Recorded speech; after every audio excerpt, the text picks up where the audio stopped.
Assalamualaikum warahmatullahi wabarakatuh. Perkenalkan, nama saya Fikri Hadi Purwanto dengan NPM 201000090. Di sini saya akan menjelaskan materi mengenai mata kuliah Bahasa Indonesia Hukum. Di sini saya mengambil kasus pembunuhan siswa Taruna Nusantara. Pertama-tama saya akan menjelaskan kronologi kejadian pembunuhan tersebut. Tepatnya pada tanggal 31 Maret 2017 pukul 3 subuh di sebuah barak di lingkungan SMA Taruna Nusantara, pelaku berinisial AMR mendekati korban berinisial KW untuk melakukan aksinya yang tidak pantas dilakukannya. Pelaku AMR lalu melakukan aksinya dengan cara menusuk korban KW bagian di sebelah bagian lehernya yang mengakibatkan kematian. Setelah melakukan penusukan terhadap pelaku KW, pelaku langsung meninggalkan barak tersebut dan langsung mengganti kaos yang digunakan pada saat pembunuhan berlangsung.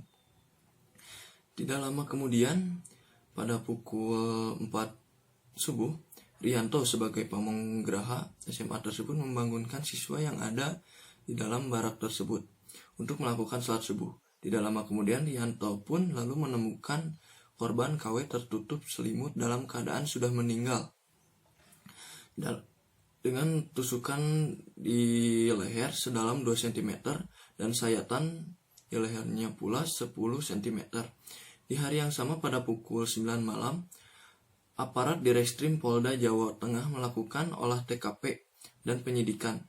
Polisi memeriksa sedikitnya 13 kasus polisi memeriksa 13 saksi dan menemukan barang bukti berupa pisau di kamar mandi, dan polisi juga menemukan sarung pisau di dalam tas pelaku AMR. Setelah diinterogasi dan diperiksa, ARM mengakui perbuatannya dan ARM ditetapkan menjadi tersangka. Selanjutnya pada tanggal 1 April 2017 terungkap sudah motif pembunuhan siswa Taruna Nusantara tersebut, yaitu yang melewatkan siswa Taruna Nusantara tersebut. Motif pembunuhannya itu karena si pelaku AMR tersebut merasa sakit hati gitu terhadap si korban, karena pada saat pembelajaran kan di sekolah Taruna Nusantara tersebut tidak dibolehkan untuk membawa HP, sedangkan si pelaku berinisial AMR tersebut membawa HP lalu dilaporkan kepada pamonggraha oleh korban, yaitu KWE berinisial KW, seperti itu. Tidak hanya itu, motifnya juga karena AMR pernah terciduk oleh KW sebagai pelaku. Dia pernah mengambil uang orang lain lalu dilaporkan juga oleh pamonggraha. Motif tersebut yang membuat AMR kesal gitu kepada KW yang sebagai korban. Lanjut pada tanggal 2 April 2017, tersangka pembunuhan siswa kelas 10 SMA Taruna Nusantara atau AMR resmi ditahan di tahanan anak dan wanita Polres Magelang.